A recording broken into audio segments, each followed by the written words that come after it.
El Señor les bendiga a todos reunidos aquí, la casa del Señor, ¿verdad?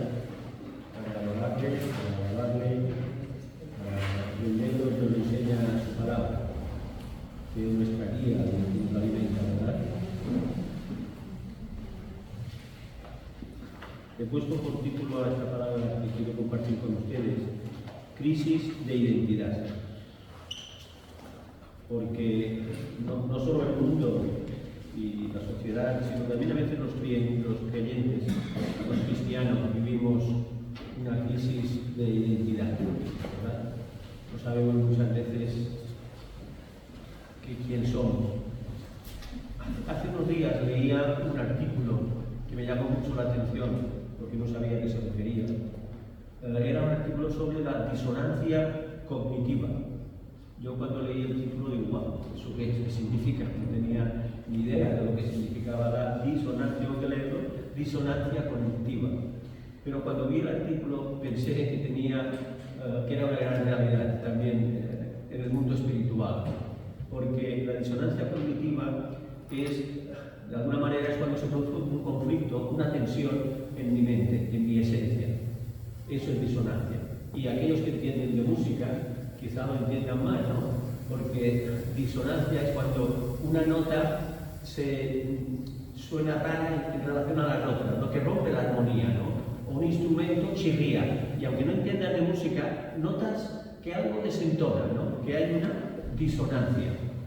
Y yo quiero hablar de la disonancia espiritual, ¿no? De la cognitiva, que también afecta. Tiene una relación muy estrecha también, ¿no? Es aquello también que va en contra de su naturaleza. O sea, cuando en la mente de nosotros algo va en contra de lo que realmente creemos, pensamos, somos, se produce esa disonancia en nuestro interior.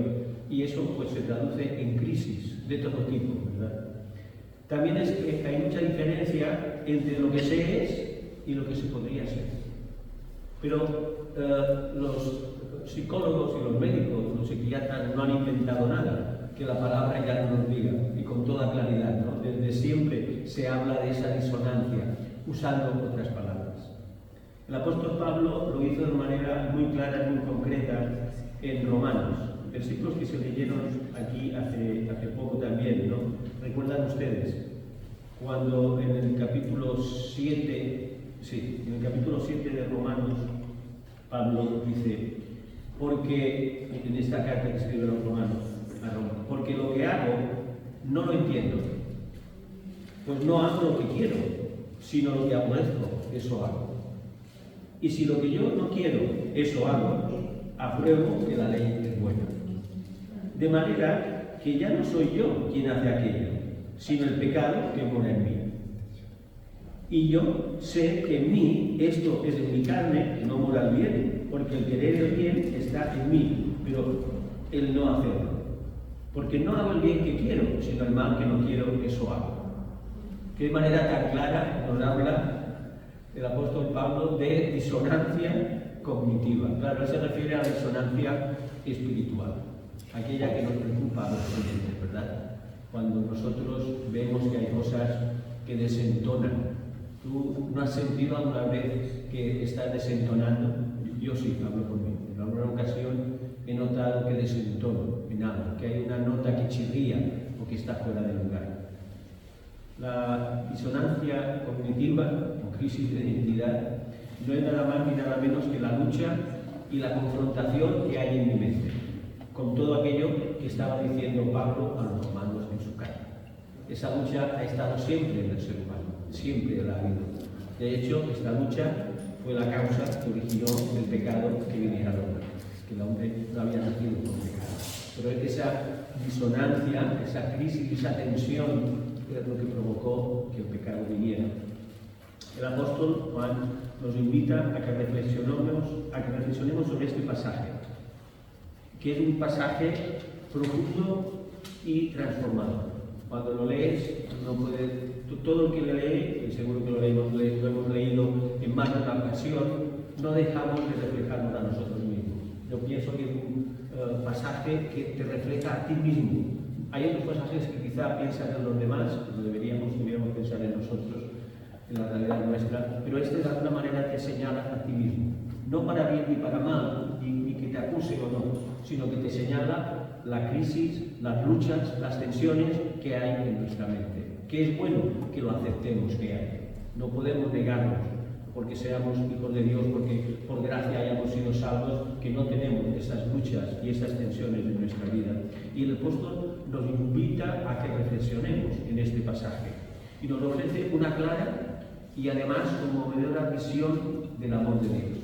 Todo centra en el amor de Dios. Somos salvos por gracia, evidentemente, no merecemos la clemencia del Señor ni su misericordia, pero el amor es el que generó ese deseo del Padre y el Hijo de perdonar a las criaturas que había creado, para que tuviesen y pudiesen regresar al Padre.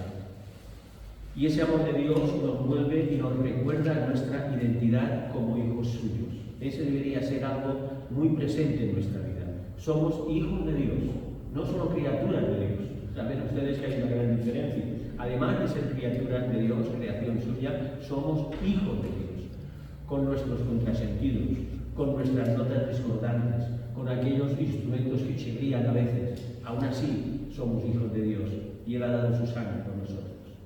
Y este es el propósito de Juan cuando escribía estas cartas a todas las iglesias que las recibían, que en este mundo en el que ha perdido la identidad y los valores están tan confundidos y mezclados o simplemente ya no existen, uno basta ver las noticias del día y es para horrorizarse, ¿verdad? Es para salir corriendo y esconderse en algún lugar, porque uno se da cuenta de la sinrazón, de la locura, de que la gente ha perdido su identidad, al menos su identidad de ser humano, ya no hablemos su identidad espiritual de hijos de Dios, sino tan siquiera la identidad de persona que tiene que traer la paz y el bien a los demás, cuando se busca todo lo contrario, y que ya acepta el pecado como algo natural, no afecta, ¿no? Yo miro la televisión, algunas cosas que me gustan y algunos programas que me gustan, pero alguna vez veo, sale algún programa en el que tengo que fregarme los ojos, digo, eso es verdad, realmente hay barbaridades, verdaderas barbaridades que muestran que el pecado ya se acepta como algo natural, como una diversión y como algo que no está feo, que es cool, no sé si lo pronuncio bien, si saben inglés, que significa que es, no sé si es muy interesante, que es muy moderno, y si no te gusta esto, es que eres un retrogrado, que eres una persona antigua. ¿De qué manera el enemigo ha sido capaz de cambiar la identidad, incluso también nuestra identidad? Nuestra identidad también está en peligro muchas veces. Y yo pienso que Juan, el propósito de su carta era advertir de que se centraran en lo que son, se centraran en que son hijos de Dios, que somos hijos de Dios, y se centraran que el pecado no se puede autorizar de ninguna manera, no hay distintos pecados, el pecado es pecado, y a Dios no le gusta. Juan también señala, pero, el efecto de la gracia en nuestra vida. La gracia es lo que nos ha salvado, no por ningún mérito que tengamos, que no lo tenemos, ¿no? Y nos señala cómo, en el primer punto, la identidad se transforma. Cuando adquirimos la identidad de hijos de Dios, esa identidad en nosotros nos va transformando y va avanzando. El amor también, el segundo punto, como evidencia de que somos hijos de Dios. Sabemos y sentimos esa realidad de que somos hijos de Dios, que nos dice la palabra, porque también sentimos el amor de Jesucristo y del Padre. Y en la medida que ese amor va transformando nuestra vida, nos va haciendo mejores para su gloria y con su gracia, nos damos cuenta que todo parte y todo genera ese amor.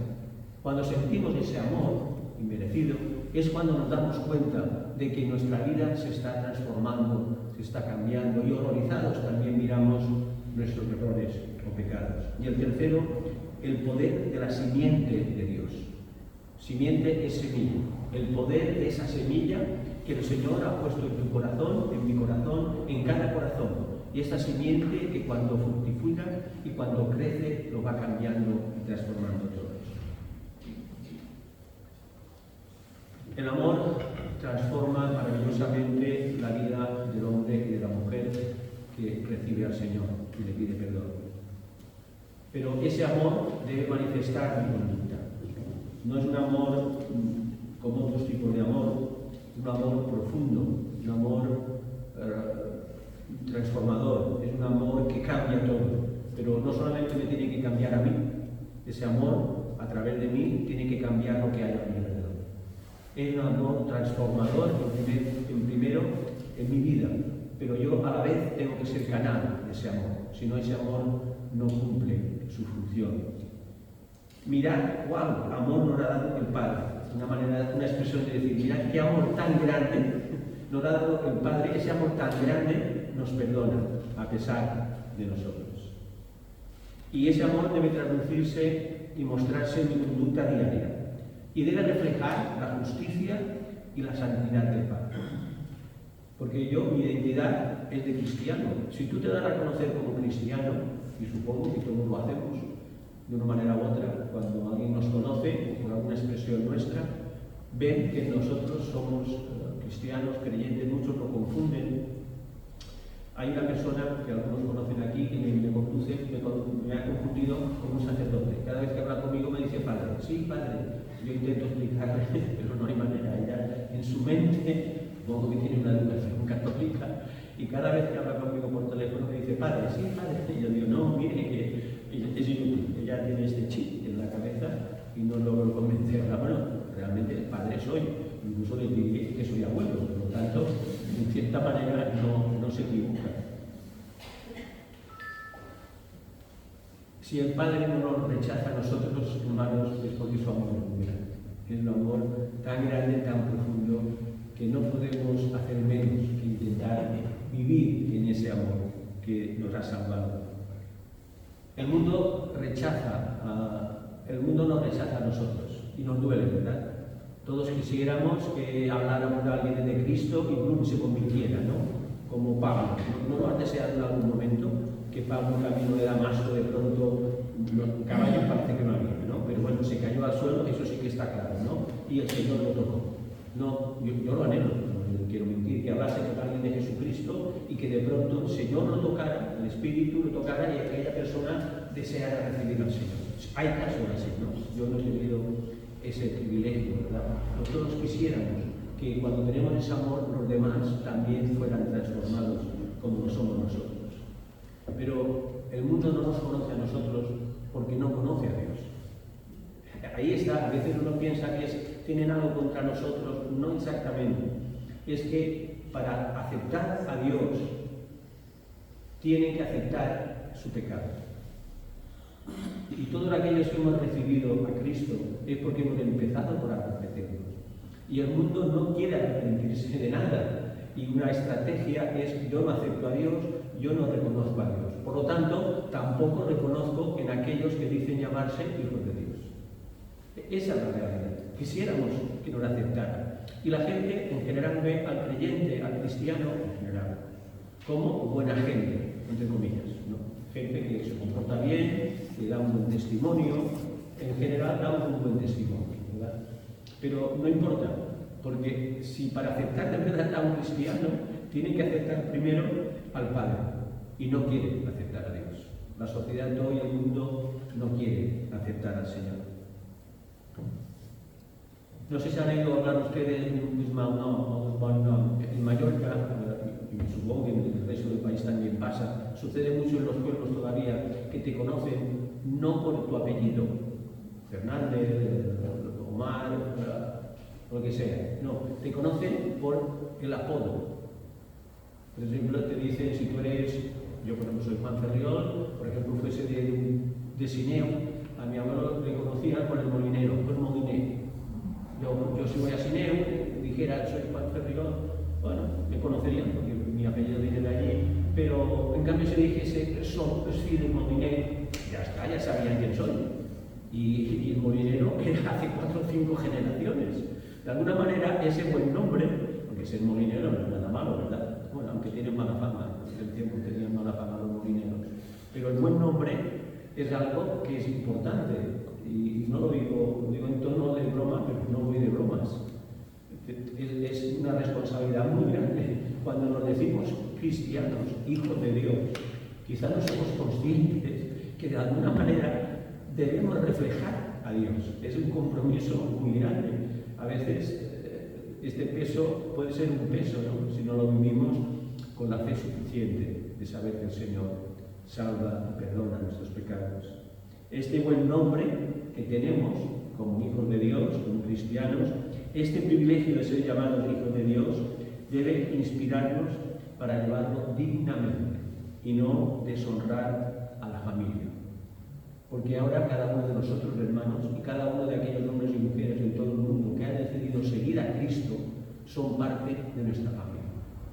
Y cuando viajamos y nos movemos, o cuando alguien viene afuera aquí, se siente parte de la familia. Eso es algo real, no es algo bonito y tal. Ustedes lo han experimentado. Cuando ustedes van y hablan con un creyente de cualquier país del mundo, automáticamente, porque es algo espiritual, ya se genera esa relación. Ese entender y conocerse como se lo conociera de toda la vida, porque somos hijos de la misma familia y somos una familia en Cristo que Dios reunió y perdonó para llevarla al Padre y decirle: aquí están tus hijos.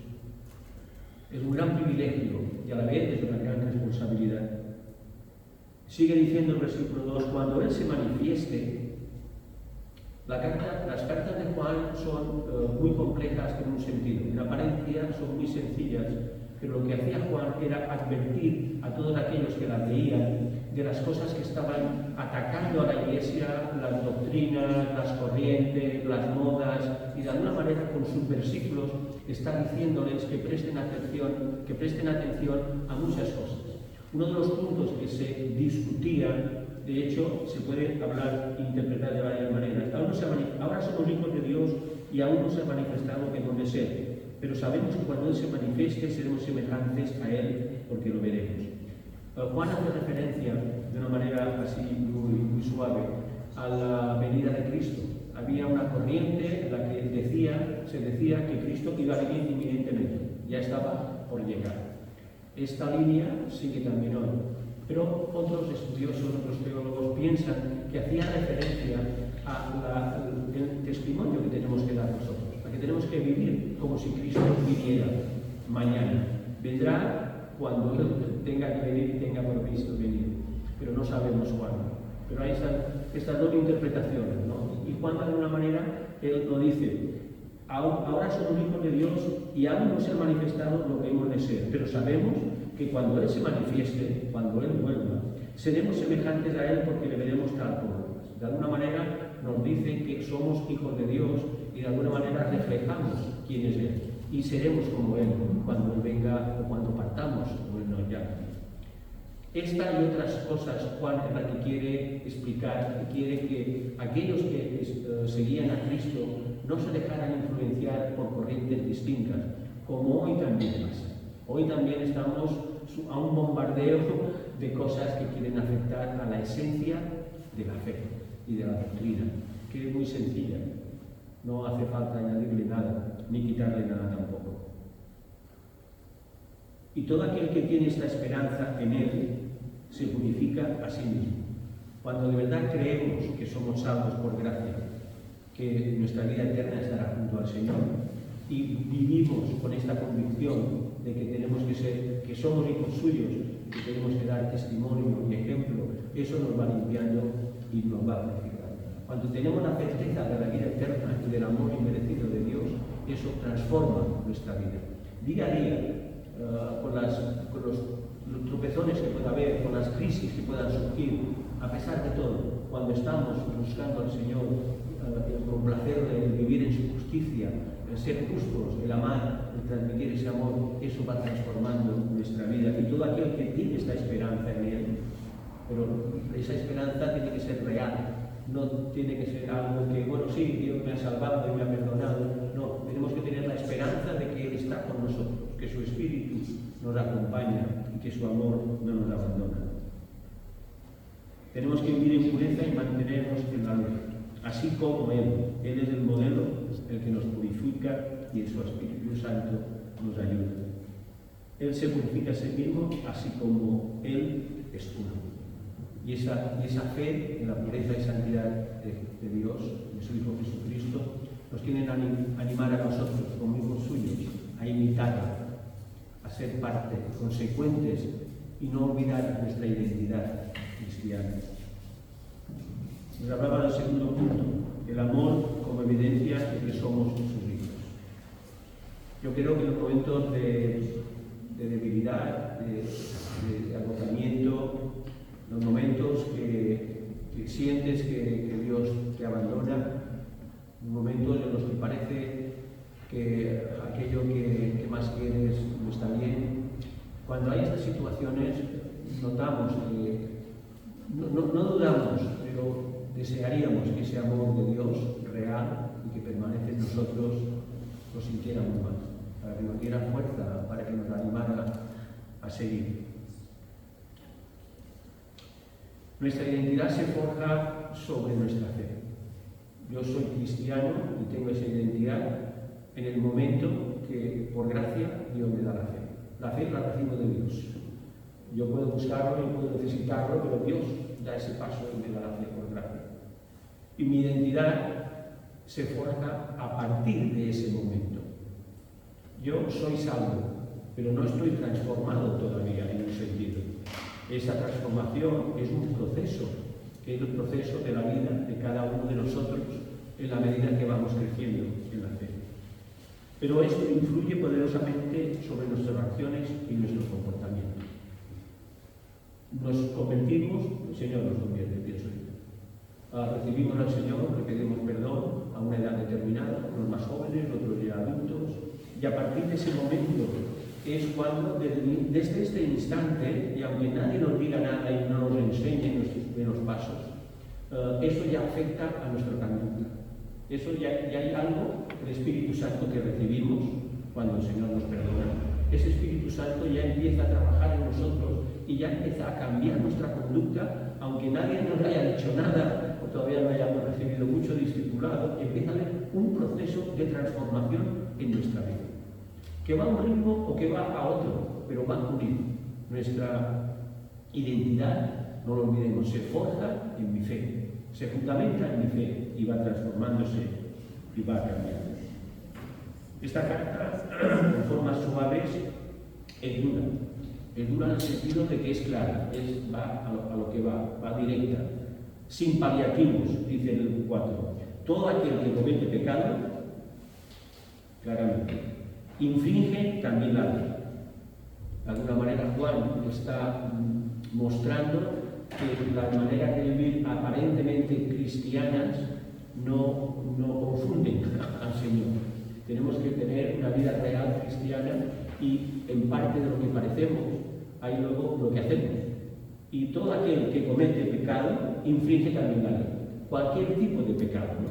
De alguna manera se estaban, como decía, habían descubierto una manera de aparentar. ¿Les suena algo? Esto era actual también, no era solamente en la época de Juan, del apóstol Juan. De alguna manera había esa falsa imagen de cristianos y de creyentes. Y es una gran responsabilidad, y eso es algo bueno que Juan nos diga. Y todo aquel que comete pecado, porque cada uno puede reflexionar sobre sí mismo, infringe también la ley. Pues el pecado, lo repite de alguna manera, la frase la vuelve a la recalca, pues el pecado es infracción de la ley. Por si alguien no lo había entendido bien, acaba la frase con lo que lo había empezado. El que comete pecado infringe la ley. Bueno, y a continuación dice, parece, bueno, es un contrasentido, porque está diciendo lo mismo. Pues el pecado, por si había dudas, por si yo tengo dudas, puedo tener algunas dudas, tú en tu mente a veces no te planteas, ¿eso es pecado o no es pecado? Yo me lo planteaba algunas veces, ¿esto está bien o esto está mal? ¿No? Pues bueno, y Juan les dice, y nos dice, pues el pecado es infracción de la ley, sin paliativos, sin paños calientes. Eso no se puede hacer y no debéis hacerlo. El pecado es una violación de la ley de Dios. La gravedad de mis errores, de mis pecados, resaltan la necesidad de la redención. No teníamos salvación. el hombre no era capaz de salvarse. Solo le quedaba a Dios Padre, o a Dios Hijo, aceptar el sacrificio y su misericordia que nos perdonara y dar la vida por nosotros. Esa misericordia infinita de Dios, pero muchas veces no tenemos que confundirla con permisividad. Dios es misericordioso, pero no es permisivo.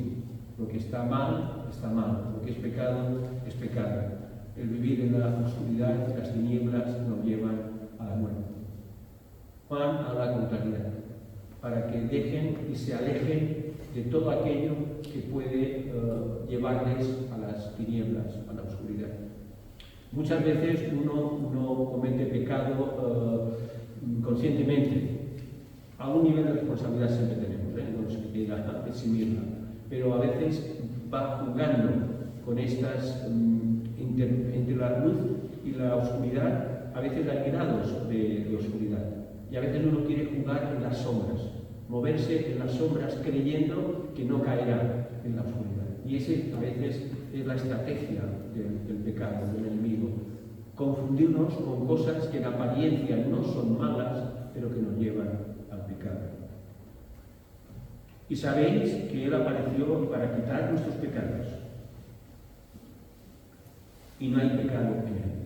Nadie más podía quitar el pecado del hombre, lavarlo. Alguien santo y alguien puro, nuestro Señor Jesucristo.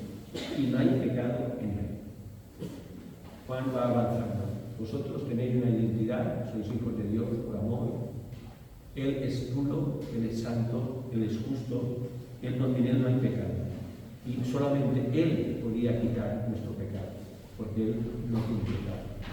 Y si nosotros queremos ser imitadores de Cristo, discípulos de Cristo e hijos de Dios, nosotros tenemos que apartar el pecado de nuestra vida. Juan, evidentemente, se refiere también a vivir en el pecado, en aceptar el pecado como algo natural en nuestra vida, a distintos grados de pecado. Juan lo que quiere decirles es que tenemos que salir de cualquier zona que pueda estar cerca del pecado, y del pecado en sí también. Pecamos cuando nos olvidamos de esa realidad, cuando tenemos que recordar de manera permanente, y eso nos ayuda a que la presencia de Jesucristo está en mi vida. Siempre está. Puedo sentirla o no sentirla, pero Él siempre está. Él es santo y yo tengo que buscar la santidad. Todos pensamos que es que no es fácil. No, evidentemente no es fácil. Y yo pienso que Juan sabía que no era fácil cuando escribía estas epístolas a todas las iglesias, como exhortación, como recordatorio, para decirles que fueran precavidos, que no se dejaran embaucar ni acusar por tantas influencias como hay hoy. Qué cantidad de información hay hoy que mal asimilada, mal enfocada, puede distraernos y puede crear en nuestra mente esa disonancia espiritual de la que estoy hablando. Jesucristo es Dios y el Hijo de Dios. Y sabéis que Él apareció para quitar nuestros pecados. Una de las doctrinas que circulaban era que Jesucristo sí había venido, era real, como hoy, que hay corrientes que dicen que Jesucristo históricamente sí existió, pero que era un hombre, como usted, como yo, que no era Dios, y de alguna manera hay que recalcar, nosotros espero que lo tengamos muy claro, pero el mundo conoce a Cristo como figura histórica. O sea, la sociedad no puede negarlo porque está en muchos documentos, ¿no? Pero sí que negaban, ya en el tiempo de Juan, que fuese el Hijo de Dios. Eso es lo que llaman. Y Juan ahí incide mucho, ¿no? Es que Jesucristo es el Hijo de Dios que se ha hecho hombre para perdonarnos a ti y a mí. Por eso hay personas que cuando le hablan de Jesucristo dicen, sí, lo conozco a Jesucristo. Pero lo conocen como Hijo de Dios, que se ha hecho hombre y ha venido al mundo. Ahí a muchos no lo aceptan. Pero no lo aceptaban tampoco hace 2000, casi 100 años. Era una realidad. Y Juan quiere advertirles de ese peligro. Y sabéis que Él apareció para quitar nuestros pecados. Solamente Él podía hacerlo.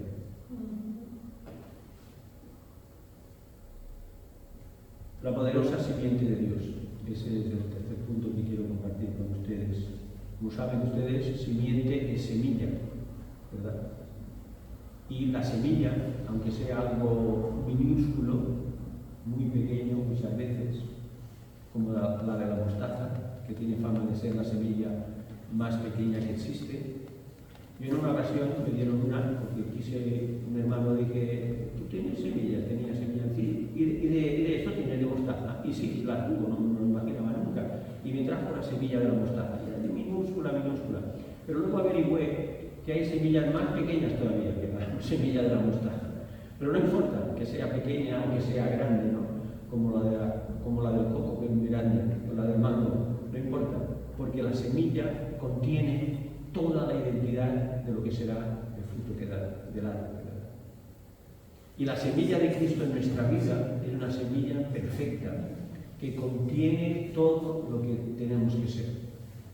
Contiene las características, contiene el ADN del cristiano. Esto está en la semilla de la que nos habla el versículo, cuando dice, seguiré con el 7, hijitos, nadie os engañe, el que hace justicia es justo, como Él es justo. Nuestra característica es justicia. Y esa justicia es la justicia de Jesucristo. Está en nuestra semilla, en nuestra identidad de cristianos. El que practica el pecado es del diablo, porque el diablo peca desde el principio. Para esto apareció el Hijo de Dios, para deshacer las obras del diablo. Todo aquel que es nacido de Dios no practica el pecado, pues la simiente, o la semilla, de Dios permanece en él, y no puede pecar porque es nacido de Dios. Esa semilla que el Señor ha puesto en nuestro corazón, que nos identifica como hijos suyos, como cristianos, tenemos que abonarla, tenemos que cuidarla, tenemos que procurar que dé todo lo que tiene que dar, que desarrolle todo su potencial, que es muy grande porque es una semilla de Dios y Dios no hace las cosas a medias.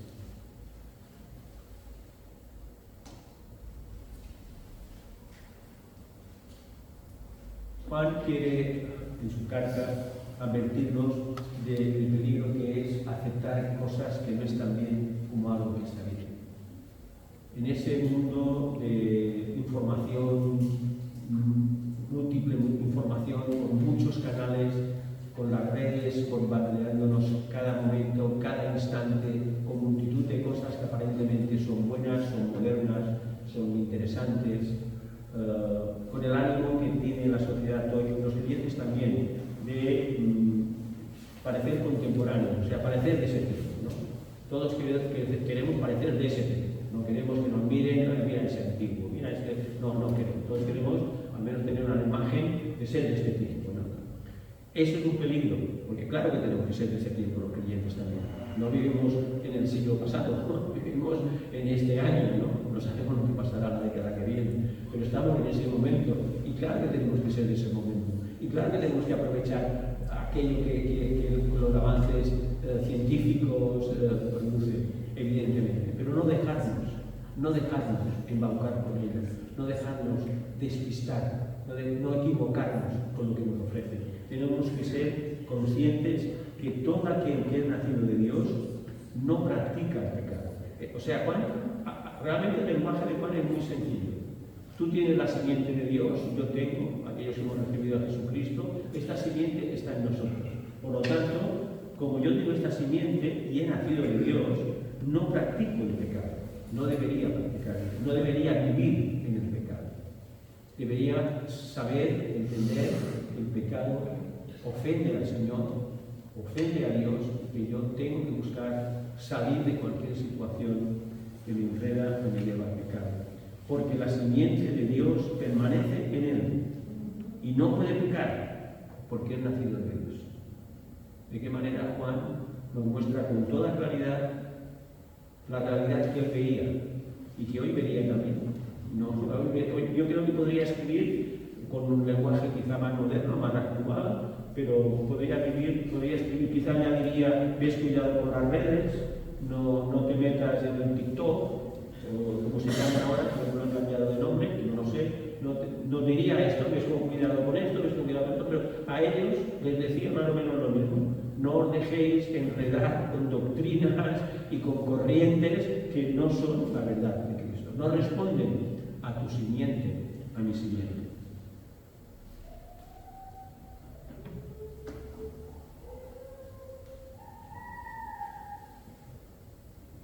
No practicar el pecado, en definitiva, está diciéndonos Juan, como algo habitual en nuestra vida. Juan evidentemente sabía, el Señor sabe que nos equivocamos, pero seamos conscientes con nuestra identidad de creyentes, de hijos de Dios. Seamos conscientes de que tenemos un buen nombre y no podemos contribuir a ese buen nombre que se ha puesto en entredicho a los ojos de los demás. No para presumir de buenos ni de perfectos, que no lo somos, sino porque realmente, si creemos, y lo creemos, que somos hijos de Dios, que somos parte de su familia, estamos obligados a tener una imagen, y no una apariencia, también una realidad en nuestro interior. Juan establece, en el versículo 10, una clara diferencia entre dos grupos de personas: los hijos de Dios y los hijos del diablo. No hay una tercera familia. Uno desearía, ¿no?, sobre todo por aquellos que quieren, por los amigos que quieren, los familiares que fueran de la familia de Dios. O que hubiera al menos una familia intermedia, ¿no?, una familia de primos. No, somos hijos de Dios o hijos del diablo. Porque o estamos con Dios o irrevisiblemente, aunque no queramos, seremos arrastrados a las tinieblas, a la oscuridad. No hay dos familias, solamente hay dos familias. En esto se manifiestan los hijos de Dios. Es duro, por eso digo que la carta, esas cartas de Juan, su aparente, a mí la sensación que me dan, ¿no?, a su aparente sencillez y amabilidad, porque tú la lees, cualquiera la puede leer, cualquiera la puede entender, no hace falta ser un gran estudioso, un servidor no lo es, pero tiene una profundidad muy grande. En esto se manifiestan los hijos de Dios y los hijos del diablo. No habla de la tercera familia o de otras familias. Todo aquel que no hace justicia y no ama a su hermano no es de Dios. Como enlaza, como siempre hace en todas las cartas, la justicia y el amor a los demás. Yo de verdad no cumplo cuando digo que amo a Dios si no amo a los demás. No se puede separar, va unido. El amor a Dios, el amor a nuestro Señor Jesucristo, tiene que reflejarse en el amor a nuestros semejantes. Porque unos se sumergen en el mal y la oscuridad, como nosotros estábamos sumergidos antes de recibir a Cristo, y los otros rechazan el pecado. Esa es la diferencia. Unos intentamos vivir y luchamos y nos aferramos al amor de Dios, de su presencia en nuestra vida, para seguir en la oscuridad, y otros se han ido decantando a lo que no les conviene, lo que les llevará a la muerte eterna. Y nosotros debemos imitar a Cristo y vivir según su justicia. Eso es. Realmente el creyente lo tiene muy fácil. ¿Qué debo hacer para ser creyente? Imita a Jesucristo. Lee el Evangelio, lee toda la Biblia, pero lee el Nuevo Testamento en profundidad, con sentido común, e imita a Jesucristo. Y entonces vivirás como un cristiano. Yo quiero acabar con esos dos propósitos que creo que nos muestra Juan en su pasaje, en este pasaje que hemos leído, que le pidamos a nuestro Señor Jesucristo y al Espíritu Santo que nos ayude a luchar contra los desafíos y las tentaciones de esa época. Creo que eso debemos hacer. Las tentaciones que tenemos hoy son quizá las de siempre, lo que vienen vestidas y disfrazadas de otra manera, pero es lo mismo de siempre, ¿no? Tenemos que pedirle al Señor que nos dé fuerza, que nos dé sabiduría y luz para poder luchar contra todo esto.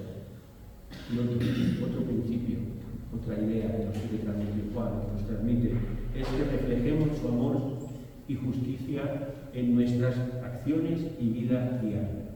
No es algo teórico y algo bonito, no, algo que formar parte de mi vida. Yo tengo que reflejar ese amor y esta justicia en cada día de mi vida, para la gloria del Señor. El Señor me bendiga.